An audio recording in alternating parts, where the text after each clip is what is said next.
अजय भाई, I think Ishan Kishan की क्योंकि बात हो रही है यहाँ पे, मुंबई के लिए तो अच्छा ही है। और मैं नहीं कह रहा कि एक बंदा एक पारी खेल के फॉर्म आ जाता है, लेकिन फॉर्म की कहीं ना आप उस खोज की शुरुआत हो जाती है कहीं ना कहीं, कि फॉर्म की अब शुरुआत में शुरू हो गई है यहाँ पे। And good news for India sir, क्योंकि आप चाहते हैं बिल्कुल। कि ये बंदा ये इस फॉर्मेट में गेम चेंजर है आपके लिए, अगर ये बंदा चला यहाँ। नहीं, एब्सोल्युटली आई थिंक इंडिया के लिए अच्छी बात है। मुंबई इंडियंस के लिए तो शायद देर हो गई है, क्योंकि अब अपने हाथ में तो बात ही नहीं, आप जितना मर्जी अच्छा खेल लें अगले मैच में। लेकिन हिंदुस्तान के लिए एक जो आज मैच से पहले भी आप बात कर रहे थे ना कि क्या इंडियन टीम में कोई बदल सकते हैं नहीं बदल सकते, वो एक बंदे की तो सोच खत्म हो जाएगी ना, कम से कम वहां पे भी एक पॉजिटिव सोच आने लग जाएगी। तो भारतीय क्रिकेट के लिए तो देखिए जितने मैचेस होंगे कोई ना कोई अच्छी खबर आती रहेगी। और आज की सबसे अच्छी खबर यही है कि ईशान किशन फॉर्म में लौटे, क्योंकि भाई अगर 2 मैच में 4 मैच में फॉर्म चली जाती है तो फिर एक में लौटाना भी जरूरी है। आपका बेंचमार्क सेम रखना चाहिए। तो आज लौटे, और आई थिंक यंग खिलाड़ी को कम टाइम लगता है ना, क्योंकि उसकी फील जल्दी जाती है, अनुभव अगर नहीं है तो जल्दी आती भी है ना। जितने क्वेश्चंस आपके माइंड में होते हैं उतने आंसर चाहिए होते हैं। अगर एक छोटा सा क्वेश्चन ही था कि यार मेरे से रन नहीं बन रहे, तो ये लो जी रन बन गए। वो तो अनुभवी खिलाड़ी होता है ना, कि उसको ज्यादा कभी समझ आ रही होती है यार मैं ठीक से खेल नहीं रहा, या मेरा ये नहीं चल रहा, वो नहीं चल रहा, तो फिर उसमें वक्त ज्यादा लगता है। लेकिन सिंपल माइंड सेट है, रन नहीं बन रहे, मैं आउट ऑफ फॉर्म हूं, तो बन रहे तो मैं फॉर्म में। बिल्कुल। आशु भाई, वुड यू सपोज आज जो ओपनिंग करी है इन्होंने, कहीं ना कहीं आपके लिए ये इस फॉर्मेट में ओपनिंग में ही सबसे बेहतरीन जजते हैं? क्योंकि पिछले सीजन भी जब दिखाया फॉर्म, तब भी ओपनिंग ही कर रहे थे मुंबई के लिए टॉप 2 में। नहीं, लेकिन ये ओपन भी इन्होंने करी है, नंबर 3 भी खेले हैं, 4 भी किए हैं, और जब इनका बल्ला अच्छा चल रहा था ना, इन्होंने 4 पे भी बड़े लंबे लंबे छक्के लगाए हैं, मुझे याद आता है।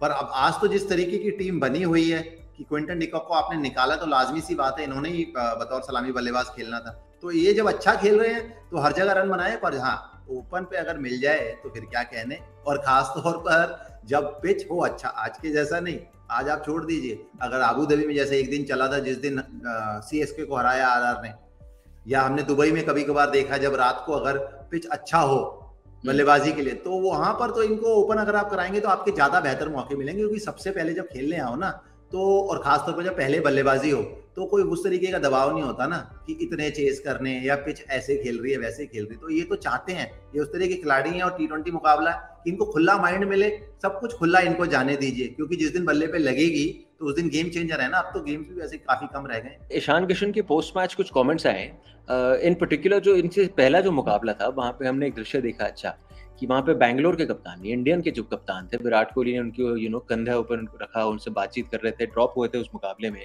उन्होंने उसके बारे में बातचीत करी। He said our captain, in fact I had a chat with Virat bhai, Hardik bhai, everyone was there to support me. I had a chat with KP, Pollard की बात कर रहे हैं, who said you just need to keep things simple, but the way you used to do. Just watch the videos of what you did in last season. I watched a few videos of my batting and that gave me a bit of confidence. Sir, it's simple ना sir, form ढूंढने के लिए कुछ ज्यादा बदलाव करने की जरूरत नहीं है। स्मॉल चीज ढूंढनी होती जो आपको उस राह पे ले जाती है, और फिर अपने आप बंदा मसल मेमोरी के बलबूते पे चले जाता है। देखो ये तो पक्का हो गया ना, जिसकी हम थोड़ी देर पहले बात कर रहे थे, कि जिसको लगता है कि 2-4 मैच में मैं बेकार हो गया हूं, उसको एक मैच में ये भी लगने लग जाएगा कि मैं अच्छा हो गया हूं। तो ये तो प्रूफ आ गया अपने को वहां से, और उन्होंने खुद ही बोल दिया है कि सिंपल रखना। और 3-4 लोगों से बात की, मैं हमेशा मानता हूं कि सबसे आसान है रिकवरी। आसान मतलब नॉट इन टर्म्स ऑफ के जब होगा, आसान का मतलब मेरा यह है कि एक मोमेंट होता है, अगर आपके माइंड में कॉन्फिडेंस गया हुआ है तो वो एक मोमेंट है, कहां वो क्लिक करता है। कभी बल्ले पे लगने से आती है, कभी किसी से बात करने से आती है, कभी कोई फीलिंग या अपनी वीडियोस देखने से आती है। एक अलग चीज होती है कि अगर आपकी गेम में बदलाव आ गया है, उस गेम में फिर ज्यादा वक्त लग जाता है। तो ये अच्छा लगा कि एक तो इन्होंने जो सोचा था वो सब कुछ सही हो गया। और फॉर्चुनेट है ना आज की डेट में, के मुंबई इंडियंस इस पोजीशन पे थी कि उनको वापस ला आ पाई। क्योंकि देखिए मुंबई इंडियंस ने तो वो डिसीजन लिया था 3-4 मैच पहले, जब आपको छोड़ दिया था, और वो जब छोड़ा था और वापस लाए, उसके बीच में अभी जो सुनने में मिल रहा है, आपने सिर्फ वीडियोस देखी और लोगों से बात की है, ये चीज तो बीच के 2 मैच में भी हो सकती थी। लेकिन कई बार ना खिलाड़ी की किस्मत में या खिलाड़ी की मौका ही नहीं मिलना पाता, और यहां से वो वर्ल्ड कप जाते बगैर मैच खेले।